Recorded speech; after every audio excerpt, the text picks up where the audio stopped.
Nós vamos falar agora sobre o enviado da OEA, que parece que o pessoal do governo está preocupado com isso, tá? Parece que realmente eles tinham a coisa sob controle, eles achavam que o cara era amigo, que ia chegar aqui, ia fazer aquele relatório camarada que eles estão acostumados, né? De esquerdista para esquerdista, passando pano e coisa e tal, mas o que eles perceberam é que a situação aqui está tão grave, é tão séria a violação feita pelo Alexandre de Moraes, feita pelo STF, às liberdades aqui no Brasil, que eles agora estão com medo, né? Ministros do STF e governo desconfiam de relator da OEA para a liberdade de expressão. Uai? Mas não era o Lula que tinha chamado o cara aqui, não era o governo que tinha chamado, o STF não estava todo de acordo, não estava todo mundo na jogada e coisa e tal, então de repente, não é mais isso aqui, ó. Temor é de cartas marcadas e uso de eventuais críticas para politizar o julgamento do Bolsonaro. Peraí, um cara de esquerda, totalmente ligado ao Lula, iria querer politizar o julgamento do Bolsonaro? Não, o que eles estão preocupados aqui é, como eu falei para vocês, é porque eles perceberam que, embora fosse um jogo de cartas marcadas para a esquerda, ou seja, o cara ia fazer aquele relatório maneiro para exonerar o STF, exonerar o governo Lula e coisa e tal, o cara ficou tão assustado com o que está acontecendo aqui no Brasil, com muita gente, tá? A gente já viu jornalistas, advogados e outras pessoas, não é só os bolsonaristas que estão reclamando do Alexandre de Moraes, não é só o pessoal da direita, não é só o pessoal afetado que está reclamando do Alexandre de Moraes, não, pessoas isentas, pessoas que olham para o que está acontecendo de forma isenta, criticam o Alexandre de Moraes. É lógico, o pessoal que está na extrema esquerda, a extrema esquerda vai achar que é lindo, tá tudo certinho, coisa e tal. Mas até o pessoal que está ali no meio termo percebe o absurdo que são as ações do Alexandre de Moraes. E aparentemente o cara olhou para o negócio também e falou, ih, caramba, essa coisa tá complicada realmente. Vamos entender o que está acontecendo aqui, porque parece que deu medo no governo, tá? Tava tudo sob controle. Lula falou, não, que o cara é meu amigo, que eu que convidei, não sei o que lá, não sei o que lá. A coisa saiu de controle para o governo. Essa notícia foi sugerida por Vi Peter cantando Skib de Toilette, tributação descentralizada e distribuída e várias outras pessoas. Obrigado aí ao pessoal que sugeriu notícias lá no nosso site, no visãolibertaria.com, e obrigado a você que está assistindo o nosso vídeo. Se você gosta do nosso conteúdo, por favor, deixa o seu like e se inscreva aqui no canal, né? Pois bem, eu deixei claro desde o início que a minha visão desse enviado da OEA aqui no Brasil não era das melhores, eu não tinha uma grande expectativa com a visita dele, justamente porque ele é um cara de esquerda. A gente sabe que a esquerda no mundo inteiro está pressionada da mesma forma, né? Eles estão perdendo força no mundo todo devido à informação descentralizada e distribuída, então meio que formaram um clubinho ali para se defender, para tentar ganhar o poder de novo, para tentar voltar a ter força, né? Então eu não esperava muita coisa dessa visita, mas a minha percepção da coisa foi mudando ao longo do tempo. Primeiro porque a situação está tão ruim que começa a ser uma situação em que a OEA está sob risco também. Olha o que aconteceu com o cara do Tribunal Penal Internacional. O Trump foi lá e sancionou o cara, bloqueou contas do cara nos Estados Unidos, proibiu o cara de ir nos Estados Unidos. O cara está sancionado nos Estados Unidos porque ele deu uma decisão prejudicando o Netanyahu em Israel. Ou seja, juiz que começa a politizar, o Trump está indo com tudo. E esse pessoal da OEA depende dos Estados Unidos. Pra vocês terem uma ideia do Tribunal Penal Internacional, eu já fiz um vídeo sobre isso, tá? Dá uma olhada no meu vídeo sobre o Tribunal Penal Internacional. Estão falando em fechar. Estão falando em fechar o Tribunal Penal Internacional. Se não conseguirem mudar de ideia dos Estados Unidos voltar a apoiar o TPI, vai fechar. A Corte de Haia, lembra aquele tribunal famoso que julgou? Vai fechar as portas, porque o grande financiador do Tribunal de Haia é os Estados Unidos. Os Estados Unidos falou que não dá mais dinheiro para ninguém e sancionou o juiz. E enquanto o juiz fizer parte do Tribunal de Haia, os Estados Unidos falou que não dá dinheiro para eles. Então, está arriscado fechar. A OEA tem o mesmo medo. A OEA depende fundamentalmente dos Estados Unidos. Aliás, todos esses grandes órgãos internacionais, na verdade, dependem dos Estados Unidos, né? A Europa ajuda bastante, é verdade, mas os Estados Unidos é quem bota dinheiro de verdade. Brasil, China, Rússia, esse pessoal não tem dinheiro para nada, não tem dinheiro para manter vivo, não consegue ajudar em nada isso daí, né?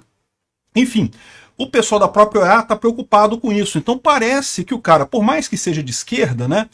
Tá todo mundo da esquerda na merda, mas pô, o meu pirão primeiro, né? Como é que é farinha pouca, meu pirão primeiro, né? Então, ou seja, o cara tá ali preocupado com essa história. E parece que aqui os ministros do STF e o governo desconfiam desse relator. Não, que ele tá numa missão bolsonarista, o cara é bolsonarista. Não, o cara não é bolsonarista, o cara é totalmente de esquerda, totalmente esquerdista.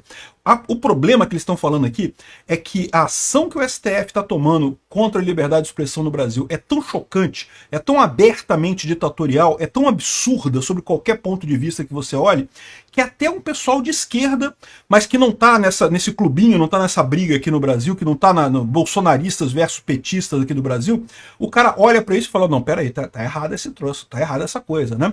Aqui, ó, o entrevistador da OEA incomoda o governo e diplomatas do Itamaraty. Olha só, o relator descumpre acordo e gera crise diplomática ao conceder entrevista durante missão oficial. Ou seja, havia um acordo, né? É o que eu falei para vocês, o Lula estava tudo combinado com ele. O Lula autorizou o cara para vir. Por quê? Porque estava tudo combinado, é tudo nosso, é tudo esquerdista. O cara vai chegar aqui, vai entrevistar o pessoal. Não, tá beleza, isso daí, tá tranquilo, coisa e tal. Né? Beleza, tá, é certo, é justificado, não teve censura não, tá tudo bem. Ia ser aquele relatório que os petistas esperavam ter para justamente responder um eventual ataque do Trump, né? Então, o cara veio para cá com essa tarefa. Só que ele chegou aqui, o que ele viu foi tão absurdo que até o cara tá voltando atrás. E aí o pessoal do PT agora, não, que incomodou o governo, não sei o que lá. Qual que foi a história? Foi aquela entrevista que ele deu para o Sam Puncher, dizendo que ficou impressionado com o teor das declarações do pessoal, né? E aí veio até o pessoal da esquerda fazendo dizendo que não, que é um absurdo que o Sam Puncher já virou bolsonarista, meu amigo. Sam Puncher de extrema direita, nazista, fascista, bolsonarista, botaram o cara... Cara, é impressionante como é que a esquerda não tem outra arma, bicho, eles não têm outra coisa. A única coisa que eles têm é jogar lama na pessoa, é impressionante. O Sam Puncher, vocês sabem, é um repórter do Metrópolis, esquerdista pra caralho, de extrema esquerda, mas, antes de tudo, é um repórter, então fez o trabalho dele. E aí ele conta aqui que ele foi lá no lugar onde estava, que é o enviado lá da OEA, e quis... fazer uma entrevista, é lógico, né? Ele é repórter, a função dele é essa. Ah, mas o governo falou que o acordo era não ter entrevista e coisa e tal. Mas você tenta, né? Vai lá e pergunta pro cara, se o cara responder. Aí vem o pessoal aqui do ICL agora dizendo que não, o Demore do ICL falando que não, que o cara surgiu não sei da onde, não sei como é que ele tava lá, e ele não falou que era repórter, e aí não sei o que lá, e perguntou, o cara achou que era alguma coisa. Olha só o que falou o Demore sobre o Sam Puncher. Né? Eu nem entendi, né? Não tinha entendido que o cara era jornalista. Parecia alguém que estava perguntando alguma coisa ali. Periodista de Brasil, Samuel. Can you speak with us a little bit about... E ele não... Aí, esse corte aqui, o Sam Puncher colocou o momento em que ele se identifica como jornalista. Ele falou ali, não, eu sou jornalista mesmo, Sam Puncher, do Brasil, você poderia responder umas perguntas e coisa e tal. Ou seja, o Demore está dizendo que o Sam Puncher meio que encurralou o cara e fez uma pergunta sem poder e não sei o que lá, que ele não sabia se era jornalista ou não, respondeu como se fosse para uma pessoa normal e coisa e tal.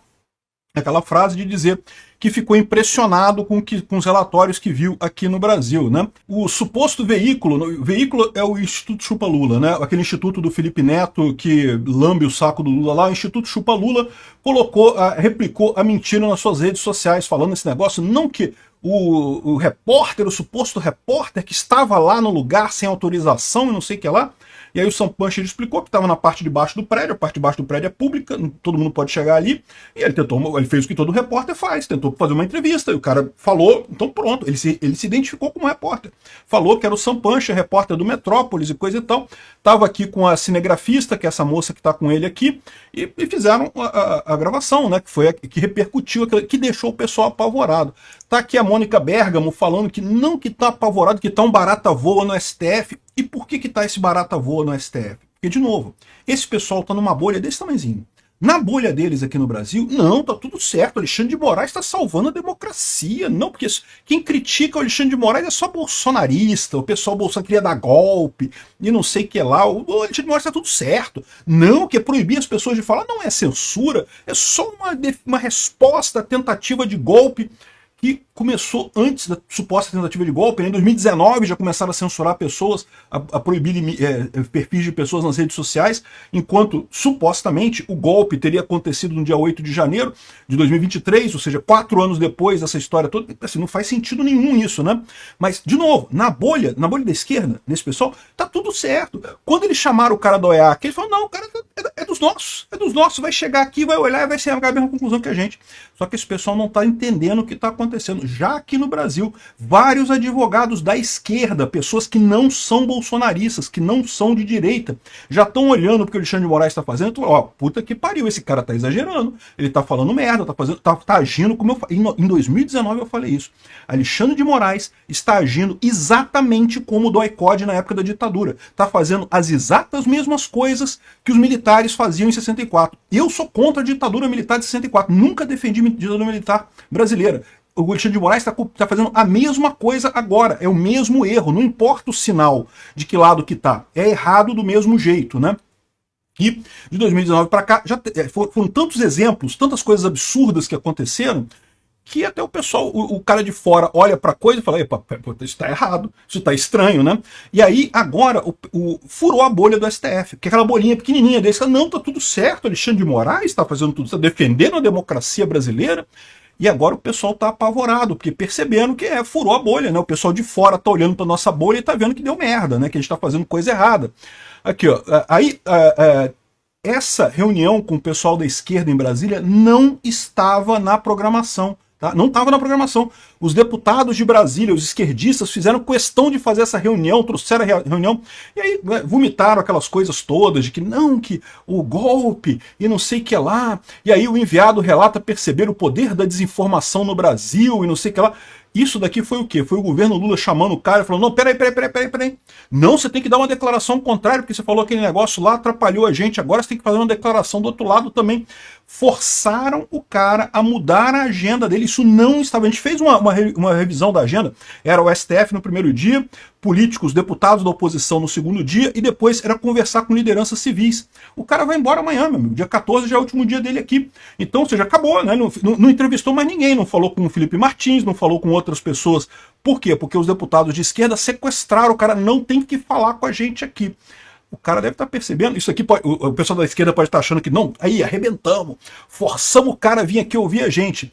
Se esse cara realmente ficou assustado com os depoimentos, ele vai enxergar isso daqui como, olha só, esse pessoal está realmente querendo censurar, está realmente fazendo um absurdo, né? Aqui, ó. Senadores entregam relatório da CPMI do 8 de janeiro ao enviado da OEA. Tá vendo como teve golpe? Meu amigo, a censura do Alexandre de Moraes começou em 2019. O que teve no relatório de 8 de janeiro, foda-se, não faz diferença nenhuma nesse contexto. A coisa começou em 2019. Tinha um monte de gente censurada em 2019, 2020, 2021, 2022. Ah, você está justificando então as censuras depois de 2023? Em tese, você poderia justificar com esse relatório aí se fosse verdade. Mas, mesmo supondo que teve esse tipo de ataque, teve essa coisa toda, de qualquer forma, essa suposta tentativa de golpe não justifica censura. Por que tentativa de golpe justificaria censura, né? Outra coisa que chama atenção nessa foto aqui é que isso foi na presidência do PSD, tá vendo aqui, ó? Galeria de líderes do Partido Social Democrático. Foi o pessoal do PSD que está por trás dessa história aqui. É o que eu falo para vocês. Quem é que está defendendo o STF? Quem é que está por trás do STF? Essa sanha do STF de destruir o bolsonarismo. Não é a esquerda, não. A esquerda não tem força para isso. Quem está por trás disso é o senhor Kassab. Tá aqui, ó. O cara da OEA com os caras do PSD aqui. O PSDB é a mesma coisa, vocês sabem, né? O PSD é o sucessor do PSDB. É a mesma coisa. Estavam lá, foi eles que deram esse jeito de arrumar essa reunião às pressas para tentar convencer o cara do golpe, de que bolsonarismo é ruim, não pode acreditar no que disseram os bolsonaristas e coisa e tal. Isso vai ficar ainda pior. A emenda vai ficar pior que o soneto, como o pessoal fala, né? Agora, o André Marsiglia, ele fala uma coisa curiosa aqui. Primeira coisa, ele fala que ele não foi ouvido pelo cara, ele não quis me ouvir. O André Marsiglia, vocês sabem, é um advogado ligado ao pessoal aí, às várias partes censuradas pelo Alexandre de Moraes. Foi o primeiro advogado a enfrentar o Alexandre de Moraes. O cara não quis ouvir ele, não. Né? Imagino que o PT já está fazendo uma pressão tão grande. E aí, de novo, se o PT está fazendo essa pressão contra o cara para não ouvir os advogados da outra parte, é sinal que já bateu desespero no PT. E pode aparecer para o Pedro Vaca que ó, esse pessoal está realmente fazendo coisa errada aqui. Aqui, ó.